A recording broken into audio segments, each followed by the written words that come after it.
It is late March of 2018, and the city of Boca Raton, Florida is settling into the quiet lull that typically follows the tourist season.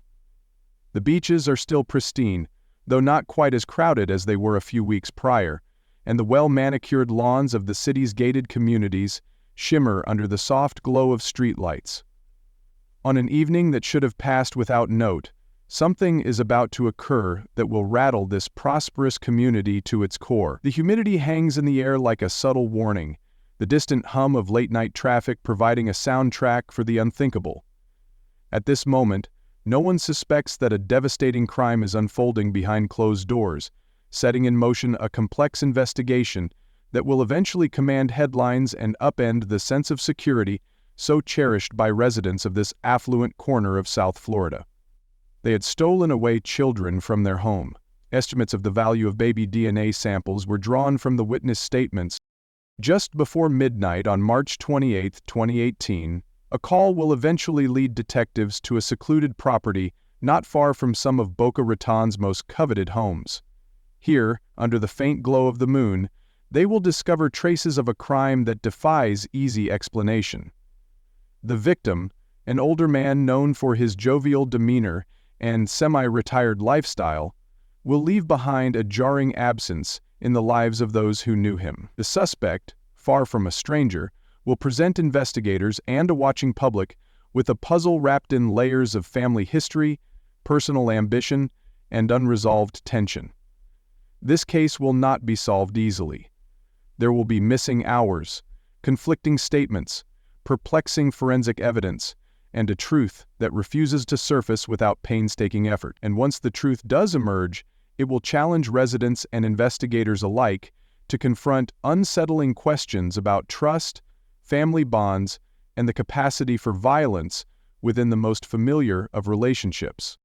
The discovery of the crime takes place on March 29, 2018, under conditions that contrast starkly with the horror uncovered.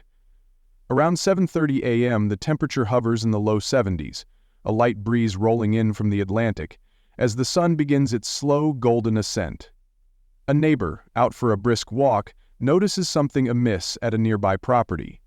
This home, usually quiet, bears a strange silence, and the neighbor senses a kind of stillness that doesn't feel right. Drapes that are normally open to let in the Florida sunshine remain tightly drawn. A vehicle that should have left long ago sits unmoved in the driveway. The neighbor makes a concerned phone call, not quite sure if it's an emergency but uneasy enough to reach out. The 911 operator, aware that small details can matter, instructs a patrol car to do a wellness check. The first officers arrive shortly after 8 a.m. They circle the perimeter, look for signs of forced entry, and call out loudly before stepping inside. Within minutes, they know something is wrong. No immediate violence meets their eyes, no broken glass, no blood visible from their vantage point. But the quiet interior and absence of a particular resident, an elderly father who should have been at home, strike them as odd.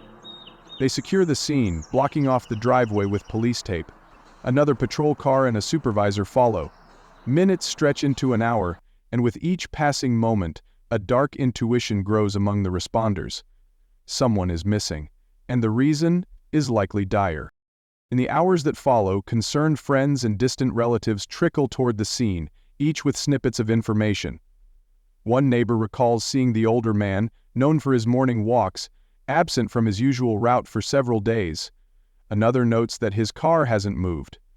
A friend of the family is uncertain when she last saw him. Was it Tuesday afternoon or Wednesday morning? Confusion swirls. The police dispatch detectives and crime scene technicians begin documenting every inch of the property. Boca Raton, a city lauded for its safety and peaceful neighborhoods, now finds itself host to something it rarely experiences: a suspected crime that could easily become a citywide mystery. Boca Raton, home to approximately 1,000,000 residents, is known for its upscale shopping centers, reputable schools, and a relatively low crime rate when compared to other parts of South Florida. In the preceding months, there had been no major incidents that rattled the community. No high-profile murders or robberies that dominated headlines. The local economy had been stable, bolstered by a steady inflow of tourism dollars and a strong real estate market. Culturally, the city prides itself on its arts festivals, community theater productions, and charity galas that underscore a sense of civic pride. Historically, violent crime in Boca Raton has been relatively low, and the occasional home burglary or vehicle theft rarely escalates into something more sinister. This environment makes the sudden disappearance of a longtime resident all the more alarming. Neighbors are not accustomed to seeing police tape in their yards or teams of investigators combing through evidence by daylight. In the days leading up to this investigation, the city was preparing for the shifting season. Snowbirds heading back north, locals settling into routines, and businesses looking forward to the quieter summer months ahead. News of a missing resident would ripple through the community, igniting conversations in cafes and clubhouse lounges. Most people do not know the victim personally, but they know someone who has met him, or at least seen him around. Rumors swirl, as they always do when the police show up unexpectedly. But this time, the rumors carry a weight that no one can quite explain. Soon, as more facts emerge, Boca Raton will come to understand just how extraordinary and troubling this case truly is. James "Skip" Scandirito Sr. was 74 years old at the time of his disappearance and subsequent death in late March 2018.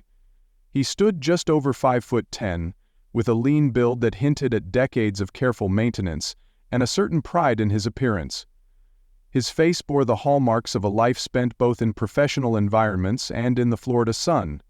Laugh lines around the eyes, a faint tan year-round, and well-kept salt and pepper hair trimmed neatly above the ears. While not strikingly tall or broad, he carried himself with a confidence that suggested an educated mind and a man who had once held considerable influence in his community. Born in Detroit, Michigan, to a middle-class family, James Sr. spent his childhood in Grosse Pointe, an affluent suburb where his parents encouraged academic ambition. He graduated from a reputable law school in the Midwest, going on to practice law in Michigan for many years. Although he faced professional ups and downs, including a disbarment under contested circumstances, those who knew him described him as sharp-minded, persuasive, and quick with a joke. Even after his career took a downturn, he repositioned himself as a resourceful businessman, dabbling in various ventures and semi-retiring to Florida to enjoy a slower pace of life. By the time he settled in Boca Raton, James Sr. had navigated a life full of transitions, marriages that came and went, business opportunities pursued and sometimes lost, and a continuous effort to reinvent himself. In Florida, he found a comfortable home in a peaceful neighborhood, a place where he could wake up to sunshine, enjoy a few rounds of golf now and then, and spend time with his family. Although he was not wealthy in the same sense as the city's ultra-rich, he lived comfortably, valuing a life of moderate indulgences, a good bottle of wine, a well-prepared steak, and the satisfaction of knowing that after so many twists and turns, he had earned a measure of tranquility. James Sr. had graduated from a respected law school, possibly Wayne State or the University of Michigan, and had once established a thriving legal practice before circumstances led to the loss of his law license. Despite this career setback, he adapted, piecing together consulting work and small investments to maintain financial stability. He was proud of the resilience he had shown later in life. He would often regale neighbors with stories from his legal days, careful to omit the darker chapters, preferring to highlight the cases where he had made a positive difference. His personal pride stemmed less from what he owned and more from what he had survived. In recent years, James Sr. set a series of modest goals for himself. Spend more time outdoors, become a regular at the local library's speaker events, and travel occasionally to see old friends in Michigan or to take a short cruise to the Caribbean. He expressed a desire to maintain good health, focusing on simple routines, morning walks, a well-rounded diet, and occasional medical checkups. More than anything, he seemed content to enjoy the fruits of his past endeavors without the pressure of heavy professional commitments. He wanted to maintain financial stability, ensure that his immediate family felt supported, and cultivate friendships in his adopted community. In the last year of his life, James Sr. underwent some notable changes. He had cut back on social drinking, taken an interest in moderate exercise, and begun talking about writing down his memoirs, a project he never managed to start. He hinted at a desire for more meaningful family connections, possibly mending fences with those he had grown distant from. To the outside observer, he seemed like a man at peace, or at least on the way there. This calm exterior, however, would soon be revealed as fragile, once the truth of his fate came to light. James Sr. sustained various relationships, but none as complicated as the one with his son, James Jr. The father had other family members in Michigan, cousins, a sibling or two, but they were distant, connected mostly through holiday cards and the occasional phone call. James Sr.'s closest familial ties in Florida centered around his son, who had come to live in Boca Raton in recent years. This father-son relationship was marked by a mixture of affection and tension. While James Sr. had opened his home and offered guidance, there were whispers that financial strains and personal disappointments simmered beneath the surface. Outside of family, James Sr. had a circle of acquaintances, a group of golf buddies who met at the local courses, neighbors who shared small talk during evening walks, and a handful of friends from the old days in Michigan who stayed in touch by phone and email. He was not known as a fixture on the social scene, but he was friendly enough, someone who would nod and offer a wave to those he recognized. He belonged to a fitness center where he attended low-impact classes twice a week, and he occasionally volunteered at a local charity event, though not regularly enough to be well known. Romantically, James Sr. was not deeply involved with anyone at the time of his death. If he had a romantic past in Florida, he kept it discreet. Professionally, he was semi-retired, doing the odd consultation but mostly enjoying his days. A LinkedIn profile, sparsely updated, listed him as a consultant in the legal advisory field, but he had few active clients. Social media was not his domain. He preferred face-to-face interaction or a good old-fashioned phone call. His daily routines were predictable: a morning walk shortly after sunrise, breakfast at home with a newspaper, and the occasional mid-morning coffee at a small cafe nearby. Afternoons might be spent reading, running errands, or chatting with neighbors by the mailbox. Evenings could involve a phone call to an old friend in Michigan or a simple dinner at home. None of this suggested a man living on the edge or expecting danger around the corner. In the final days before his disappearance, James Sr. followed these routines fairly consistently. In the last 48 hours, he was seen at a local grocery store, purchasing fresh produce and a bottle of his favorite wine. Security cameras at the store confirm his presence and show him chatting amiably with the cashier. He exchanged brief words with a neighbor on the morning of March 27, 2018, mentioning that he was looking forward to a quiet week. On March 28, he made a phone call to an old friend in Detroit, a conversation lasting about 15 minutes. The friend later recalled that James Sr. sounded normal if a bit preoccupied.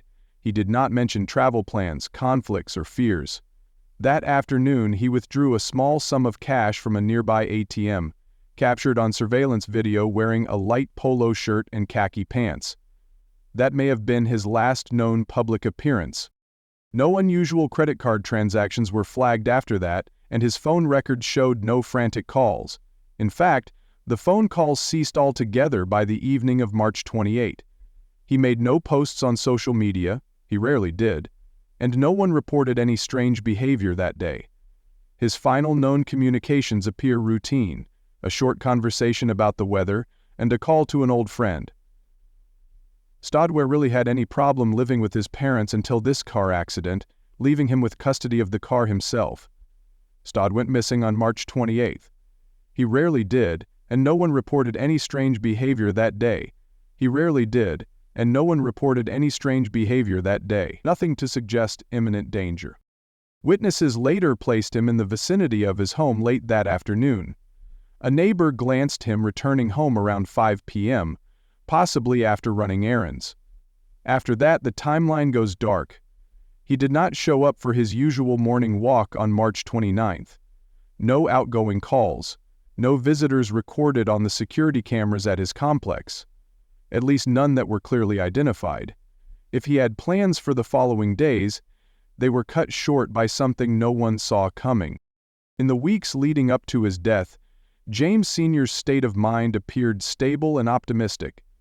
He had no major health complaints, aside from the usual aches and pains of an older man. He had begun planning a small trip, just a weekend getaway. Professionally, though mostly retired, he felt no pressing pressures. Financially, he was comfortable enough, though not opulent. He had put aside enough savings to maintain his lifestyle, and while he occasionally discussed opportunities with his son, he never hinted at desperation.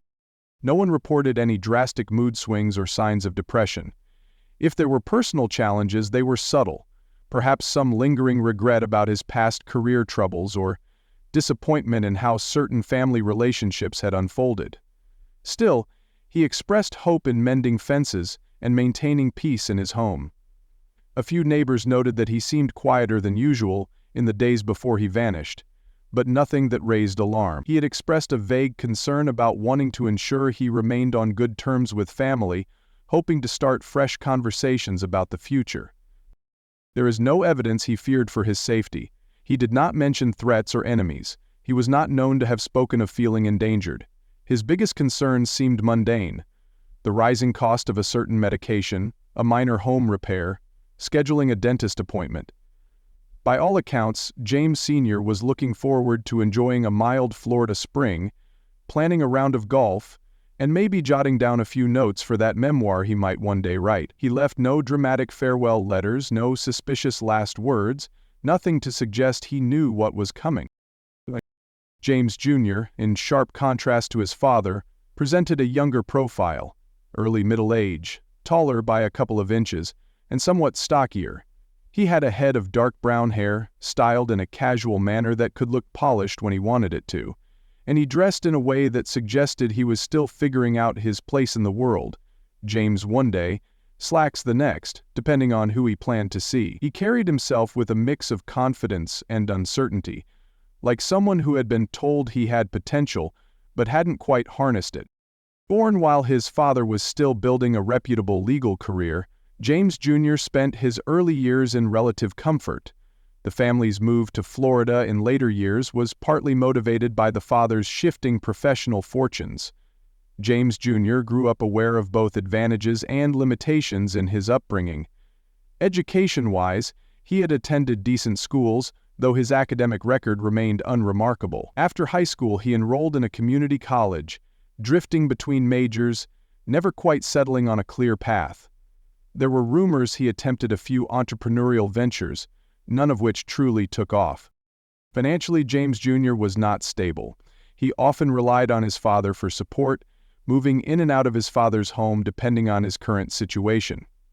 Associates described him as charming enough when he wanted something, but also prone to mood swings and frustration when life didn't hand him easy wins. He had held down a series of short-term jobs, customer service roles, sales positions, minor administrative tasks, but nothing that could be called a career. By the time of the crime, he was living with his father again, their relationship defined by a dynamic of dependence and underlying resentment. Psychologically, James Jr. presented a more complex picture.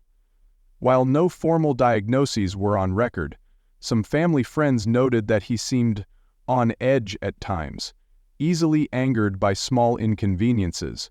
He had once sought therapy, or at least mentioned the idea, but never followed through. Previous minor incidents, arguments with landlords, disputes with coworkers, hinted at a capacity for conflict. Nothing major stood out as a clear warning sign, but police would later learn that behind closed doors, the tension between father and son could reach boiling points. The family dynamic was central to understanding James Jr.'s mindset. Living under the same roof as his father, he struggled with feeling overshadowed by an older man who, despite setbacks, commanded a certain respect. Perhaps he resented the reminders of his own stalled progress. In recent months, James Jr. had been hinting at wanting more financial independence. He had talked about needing investments from his father or a loan to kickstart some new opportunity. Friends overheard him complaining that his father did not trust him enough, or that his father's lecture about making something of himself weighed heavily on him. In the community, James Jr. had no notorious reputation. Neighbors knew him as the older man's son, quiet and reserved most days, occasionally friendly when approached. He rarely joined community events or volunteered, preferring to keep to himself. Professional relationships were fleeting. Former bosses described him as capable but not motivated, often leaving positions with vague excuses. Socially, he had a few acquaintances, mostly old friends from earlier chapters of his life, but none who were particularly close at the time. His romantic life, if any, was kept private. In recent weeks, James Jr. had changed certain habits. He spent more time alone, fewer outings with friends, and seemed more guarded about his plans.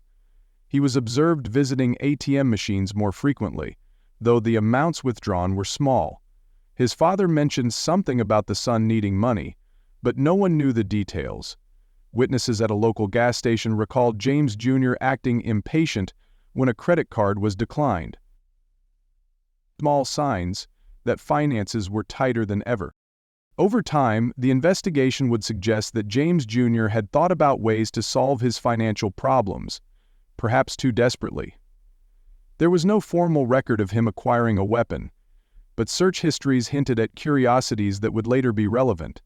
Conversations he had overheard at a coffee shop touched on the difficulty of starting anew without capital. Detectives would piece together an image of a man who felt stuck, seeing his father as both a benefactor and a roadblock, unsure how to break free of the old man's shadow.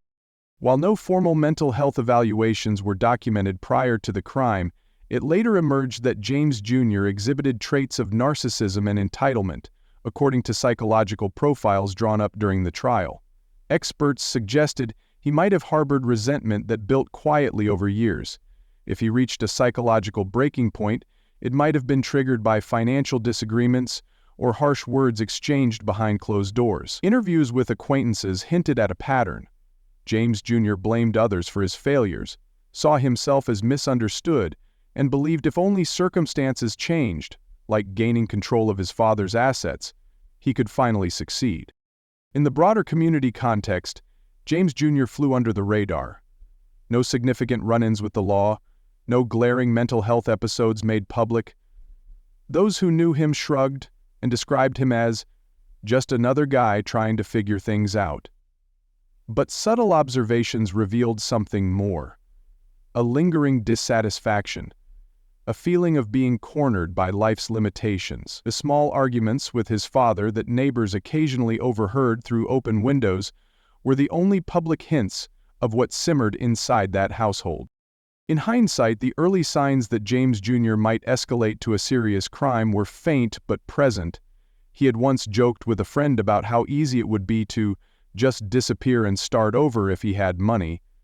On another occasion, he complained about his father's stubbornness in financial matters.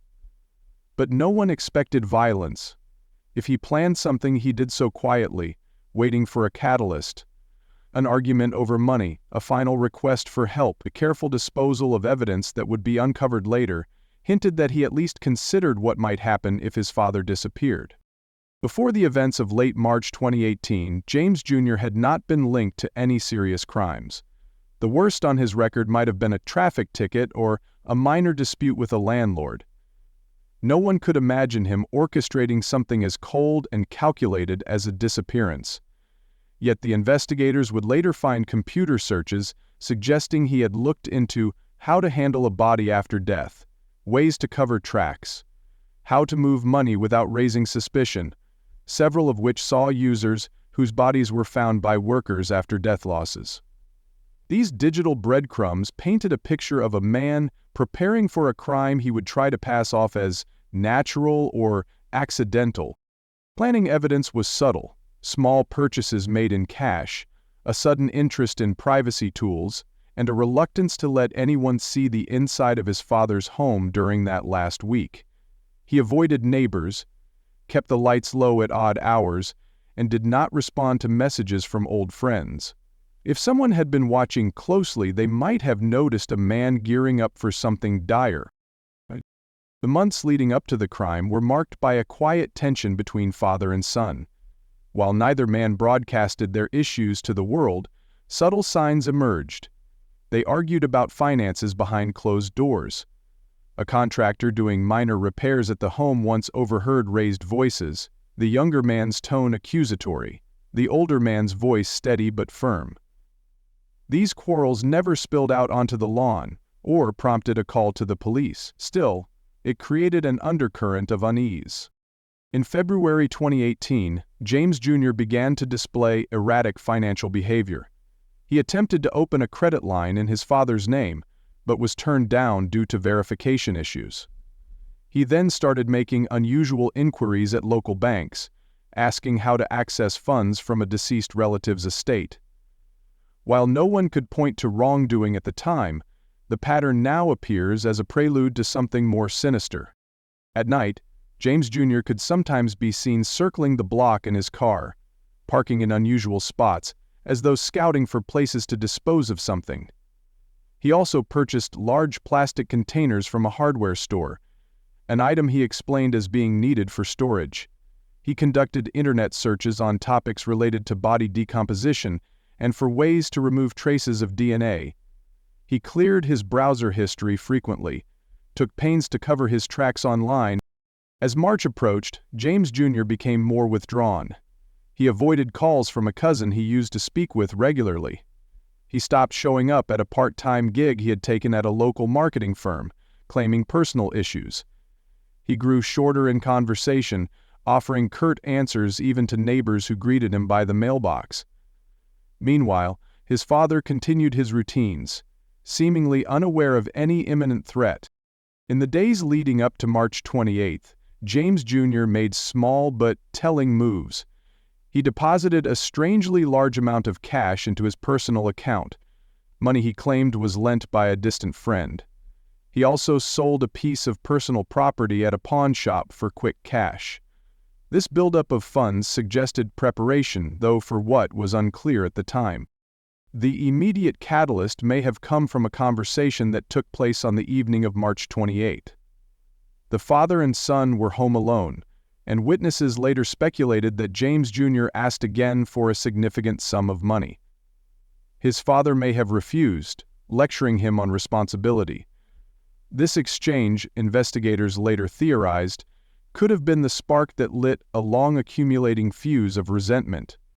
Another trigger could have been the realization that James Sr., healthy for his age and in control of his finances, would not be leaving James Jr. an inheritance anytime soon. The son, facing ongoing financial difficulties, might have viewed the father's continued vitality as an obstacle. There is no direct evidence to confirm this line of thought, but as detectives later pieced together, the timing, the arguments, and the secretive preparations all pointed to a deliberate act. On March 28, the final evening James Sr. was seen alive, neighbors heard muffled voices, raised in the Scandirito home.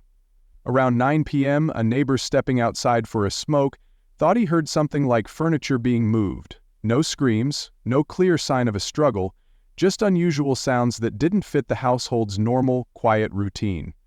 CCTV from a nearby home captured James Jr. leaving in the late hours, driving slowly, headlights off until he reached the main road. This would later become a piece of the puzzle as investigators tried to reconstruct the timeline. 1.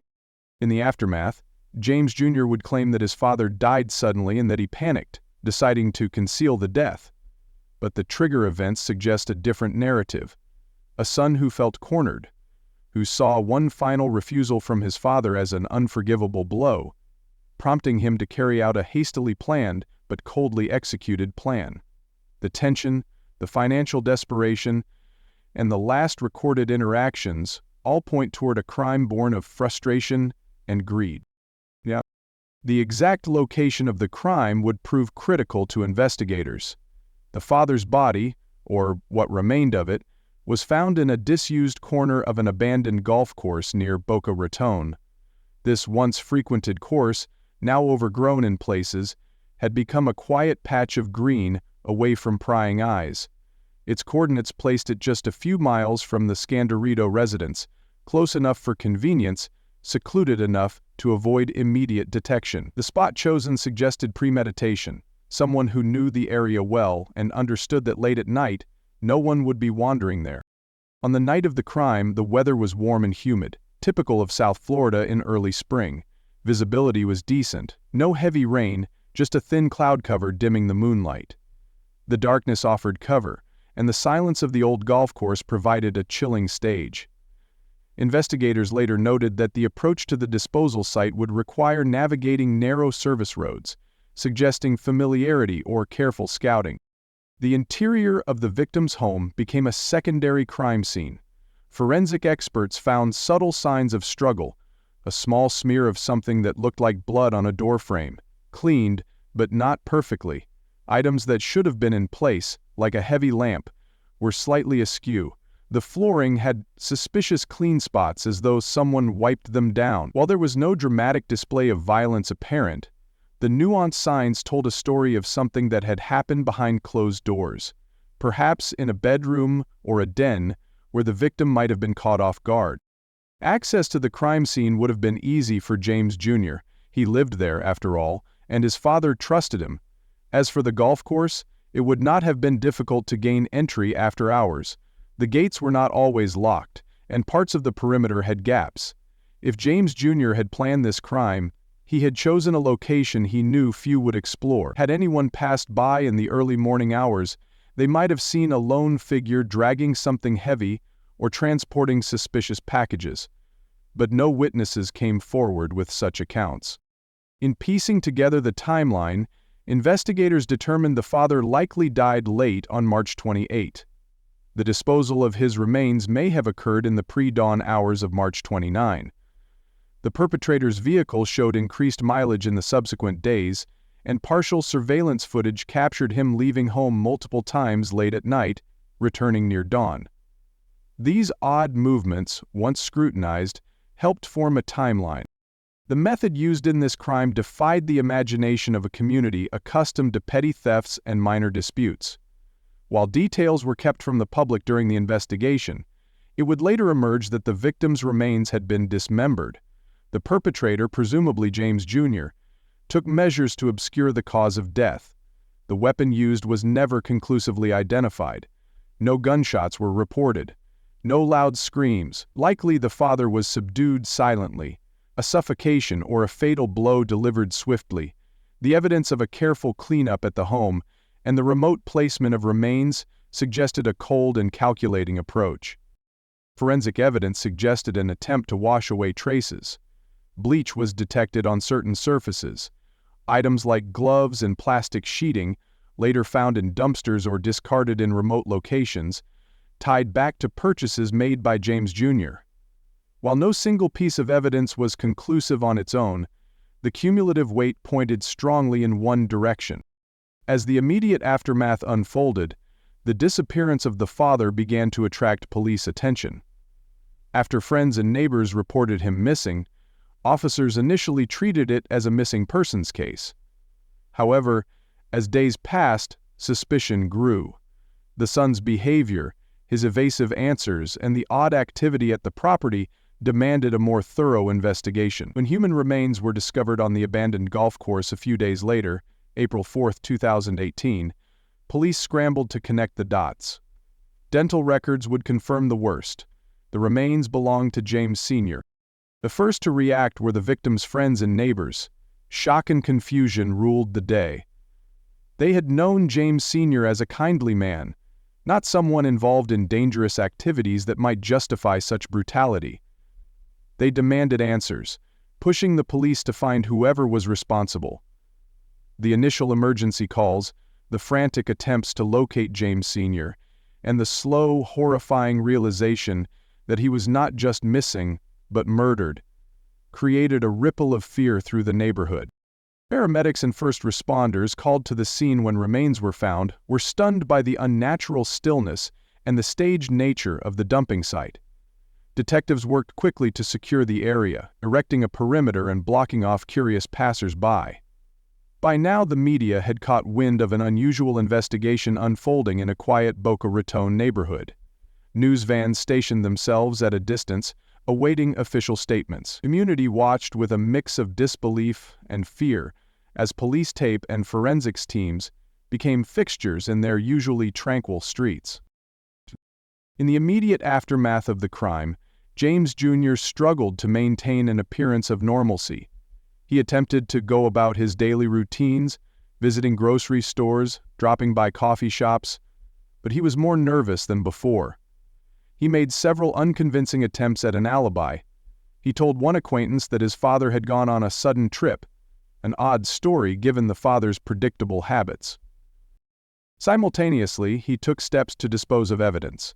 He threw out clothing believed to be stained with incriminating material, spreading the disposal across multiple dumpsters around the city. He wiped his father's home surfaces repeatedly, though crime scene investigators would later detect the chemical residues of cleaning agents. He avoided posting on social media and refrained from using his father's credit cards, lest he raise suspicion. The evidence trail was wide. Forensic teams recovered hair strands, partial fingerprints, and faint traces of blood in the home. Digital footprints included search histories for body disposal and financial transfers. Witnesses remembered seeing James Jr. driving at odd hours or acting evasive when asked about his father's whereabouts. Bank records showed attempts by James Jr. to access his father's funds. But, while none of these pieces alone sealed his fate, together they began to paint a damning portrait. Surveillance footage from ATMs, gas stations, and traffic cameras placed James Jr. in suspicious locations. A key piece of evidence emerged when detectives obtained a warrant for his phone records, which revealed pings in the area of the abandoned golf course at critical hours. Another crucial find was a set of text messages James Jr. had deleted but not erased permanently, hinting at disputes with his father over money. DNA evidence, though partial, linked tools and materials found in James Jr.'s possession back to the victim. While investigators faced challenges, the dismemberment made cause of death difficult to establish. Each new piece of information tightened the net around the suspect. In the community, as whispers turned into open conversation, people began to suspect that the son had something to do with the father's disappearance. It was an unsettling realization for those who had once welcomed James Jr. as a harmless neighbor. And the first 48 hours of the investigation saw police working feverishly. Initially, they treated the case as a missing persons scenario. Officers knocked on doors, collected witness statements, and reviewed CCTV footage from nearby businesses. Once the remains were found, detectives elevated the urgency. Crime scene preservation became paramount, and forensic teams descended upon the abandoned golf course. They collected soil samples, took casts of footprints, and photographed every angle. They also secured James Sr.'s home, turning it into a sealed crime scene under round-the-clock guard. Family liaison officers reached out to any known relatives. Initial theories ranged widely. Could the victim have enemies from his past legal practice? Was there a robbery gone wrong? But as the evidence started pointing inward, suspicion fell on the man closest to the victim, his own son. Media management became delicate. Reporters pressed for details, but detectives withheld specifics, not wanting to compromise their case. They offered only vague statements.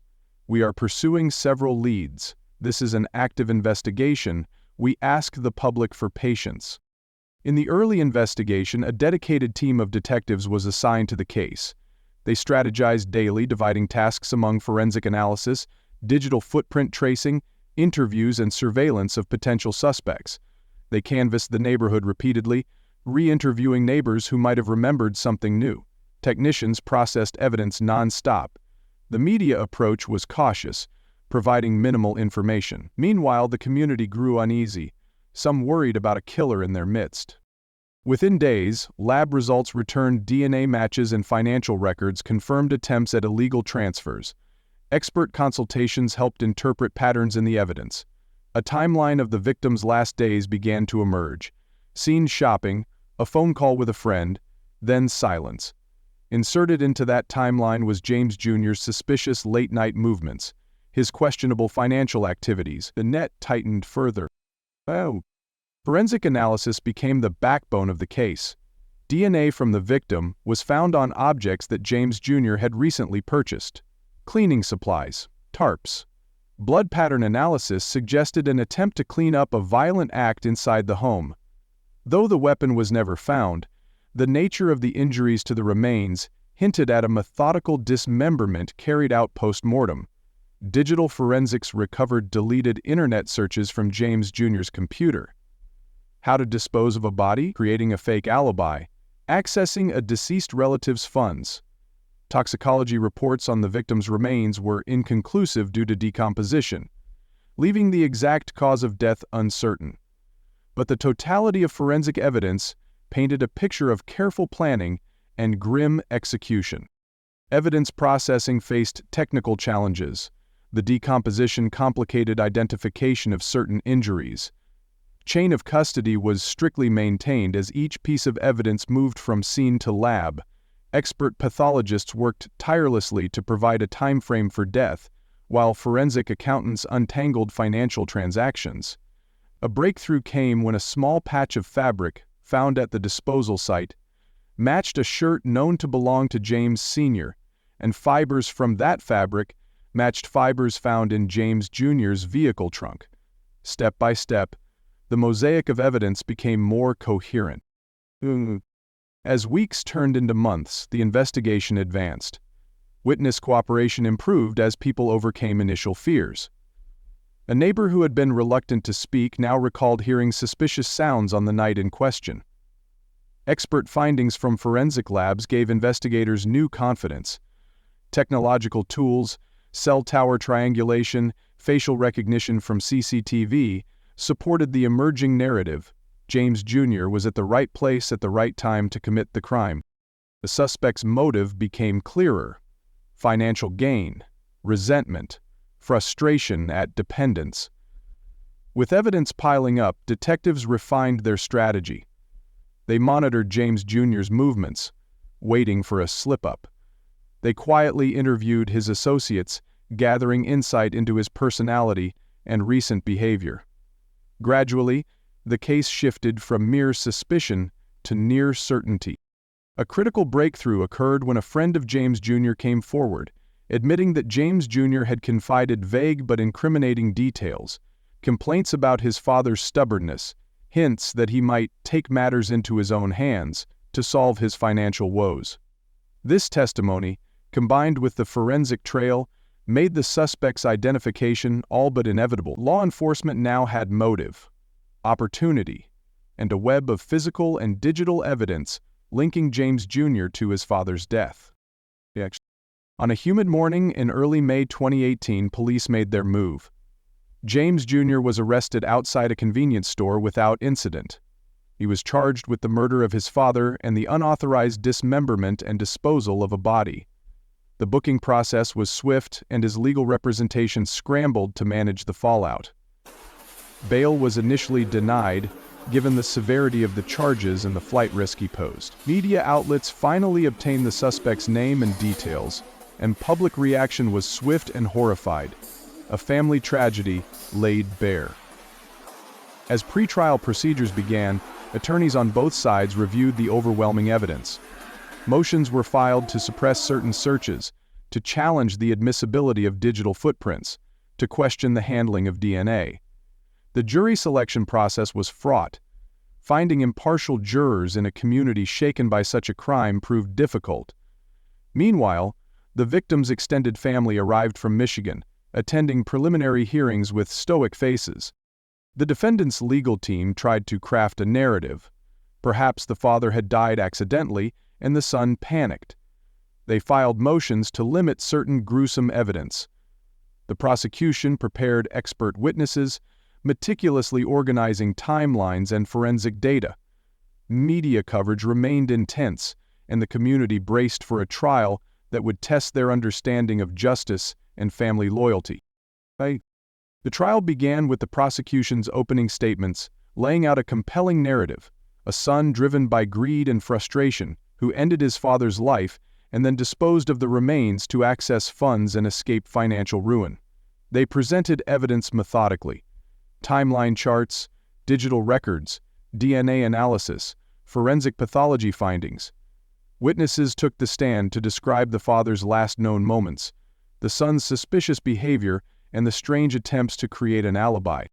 Expert testimony from forensic scientists linked fibers, blood, and DNA, A financial expert traced the money trail.